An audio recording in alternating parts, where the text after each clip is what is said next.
Back yet again for another rock and roll adventure.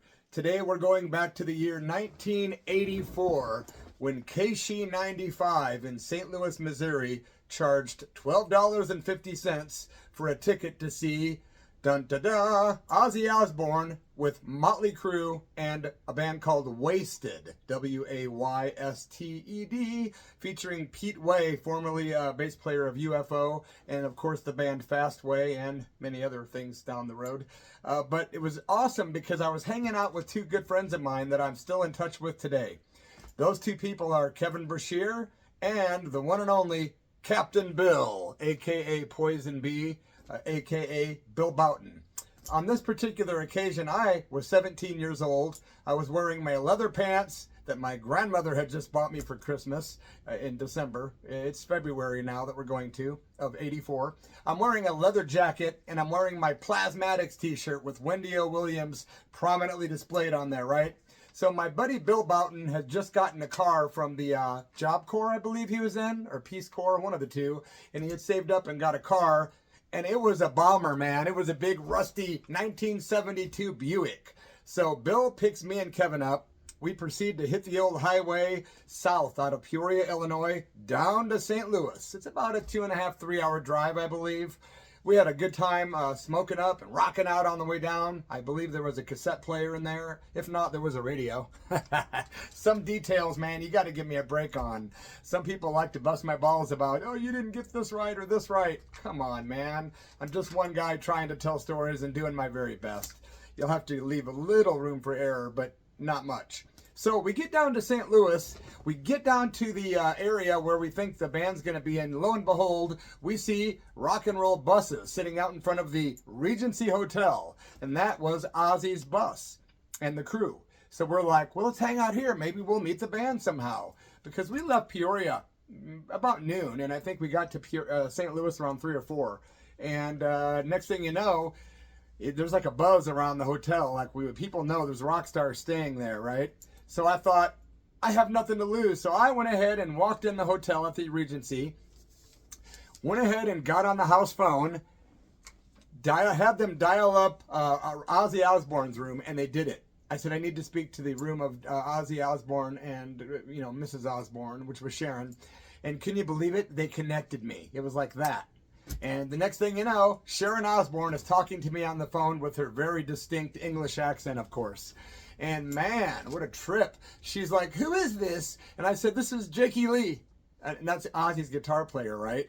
And she goes, oh, really? And next thing you know, I hear a little bit of a sound like the phone being passed to somebody else. And somebody gets on the phone and goes, who is this? I go, this is Jake. He goes, no, this is Jake. I'm Jakey Lee. And I said, okay, bro, I'm going to come clean. We're some fans. We drove down from Illinois, dying to meet you, man. Could you come down and say hi? And he did. He said, I'll be right down. About 15 minutes later, not only did he come down, but following him was legendary musicians. Don Airey, keyboardist extraordinaire, who wrote and played with Ozzy from The Blizzard of Oz, Diary of a Madman, etc. There's a lot of controversy with Don because there's songs he was not credited for writing, but he was definitely a part of The Blizzard of Oz and Diary of a Madman and maybe Bark at the Moon. But when I saw Don Airey, it was in the 2000s when he was with Deep Purple. But let me tell you, Don Airey, he's no joke. He was a session player for the Black Sabbath Never Say Die album. He was with Rainbow. He did work with Judas Priest, Bruce Dickinson, and he was the only person alive to ever witness Randy Rhoads' death, unfortunately, sadly.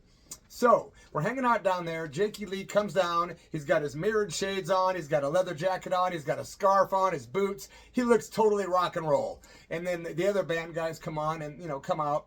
And they are walking towards the bus like they have no intention of hanging out because we are actually meeting Jake right now. But we got introduced to all those guys. Don Airey.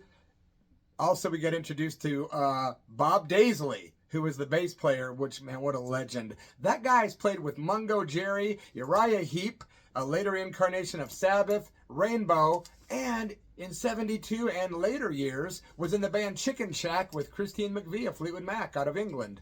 So all these legends are there, except the drummer. We'll get to that later. But right now, we're walking around the Regency Hotel in St. Louis. Jakey Lee is walking with us. We couldn't believe it. He's just cool as could be. He had not been in rock and roll. I mean, not in the big spotlight for that awful long. Maybe a couple of years, year or two with Ozzy. I think he was with Ozzy actually from 82 to 87. But he hadn't really met a lot of people because he had been busy with Ozzy. But he told me a story. He said, I just met Lemmy from Motorhead. And I said, really? What was that like? And he said, well, Lemmy walked up to me, and you know, Jake's a really feminine looking guy, and Lemmy apparently walked up to Jake, put his arm around him and said, I don't know if I should fight you or F you. Except he didn't say F. And anyway, he was very cool. Jakey Lee was very personable. He noticed my Wendy O shirt, and I gotta say it, it's a real sexist thing, but he actually looked at my shirt and said, man, I'd like to F her. And I was kind of like, I didn't say anything because Wendy was a friend and I didn't look at her like that.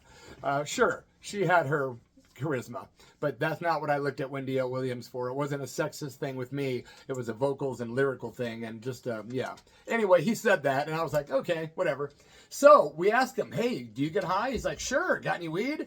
And one of us smoked a joint. I believe it was Captain Bill, probably, who sparked up the joint, and we walked around the block with Jakey Lee, hearing different tales, and of course, I'm asking him dumb stuff. I'm 17 years old. I'm like, hey, have you met like Aerosmith? Have you met these guys or this band? He's like, no, man, I'm still meeting people.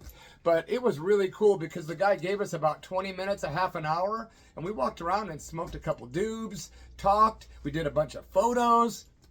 Of course, those photos are out there on the internet because I've seen them.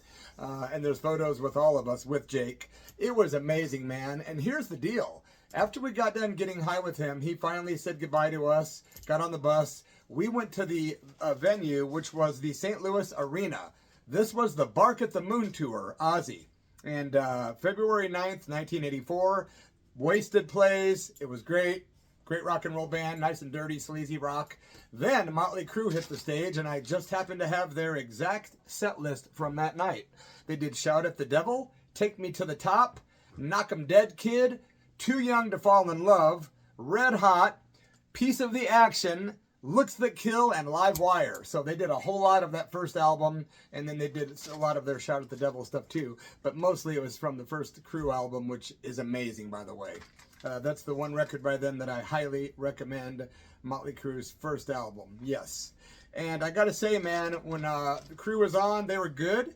But they were real sloppy, kind of, and it didn't sound exactly like the records, but they were good, and we liked them because they were just decadent, and so were we. And they're wearing leather, and so were we.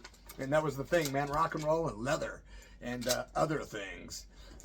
So here's the deal, man. When Ozzy comes out, it was amazing, man. It was just amazing because I had seen him previously on the Blizzard of Oz tour with Randy Rhoads.